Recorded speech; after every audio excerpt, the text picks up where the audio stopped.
अस्सलामु अलैकुम वरहमतुल्लाहि वबरकातुहू। बिस्मिल्लाहिर्रहमानिर्रहीम। रब्बि इश्रह ली सदरी वयस्सिर ली अमरी वहलुल उक़दतम मिन लिसानी यफ़क़हू क़ौली रब्बि ज़िदनी इल्मा। उम्मीद है तमाम दोस्त अहबाब खैर व आफ़ियत से होंगे।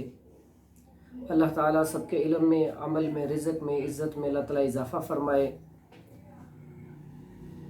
और हमारा जो आज का मौजू है, आज का टॉपिक है, वो इस हवाले से है कि चेहरे के ऊपर जो छाइयाँ पड़ जाती हैं, ये आजकल इसका पेशेंट मरीज़ बहुत ज़्यादा है।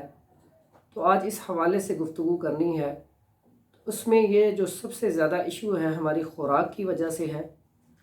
उसमें हम खाने में सबसे ज़्यादा जो हमें मसला पेश आता है, खाने की टाइमिंग एक नहीं होती, इसकी वजह से, और दूसरा जिगर की ख़राबी की वजह से, तीसरा दायमी कब्ज़ की वजह से।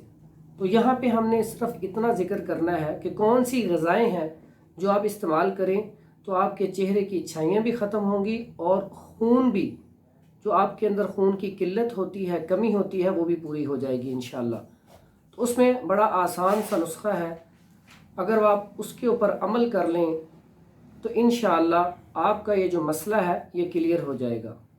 बड़ा सिंपल सा इलाज है इसका कि आप सुबह नाश्ते में 3 से 5 अदद, अगर कोई ज़्यादा खाना चाहे तो 7 अदद खजूर ले ले और 3 से 5 अदद बादाम की गिरी ले ले। बादाम की गिरी रात को भिगो लें और उसको छील कर ये दोनों चीज़ें आप खा के ऊपर से 1 गिलास दूध का, उसमें अगर आप शहद 1 चम्मच मिला लें तो और ही अच्छा होगा। इसको आप मुसलसल 1 महीना इस्तेमाल कर लें, इंशाअल्लाह आपका चेहरा साफ़ हो जाएगा। और रात को सोते वक्त आप अर्के गुलाब ले लें थोड़ा सा, उसमें आप ज़ाफ़रान, जो केसर के नाम से भी मिलता है, ज़ाफ़रान के नाम से भी मिलता है, वो थोड़ा सा शामिल कर लें। 1 चुटकी, 1 बोतल में 1 चुटकी काफ़ी है। तो वो आप रात को जब सोने लगें तो सारे चेहरे पे रुई के साथ आप थोड़ा थोड़ा लगा के चेहरे को साफ़ करके तो आप सो जाएं। इससे इंशाअल्लाह आपका चेहरा जो है बारौनक भी होगा और शादाब भी होगा। इससे इंशाअल्लाह आपके चेहरे की स्याहियाँ भी ख़त्म हो जाएंगी।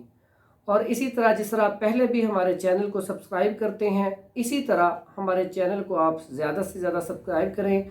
और इसी वजह से आपके पास जो भी आने वाली वीडियो है वो इंशाअल्लाह आपके पास फ़ौरन पहुंच जाएगी। अस्सलामु अलैकुम वरहमतुल्लाहि वबरकातुहू।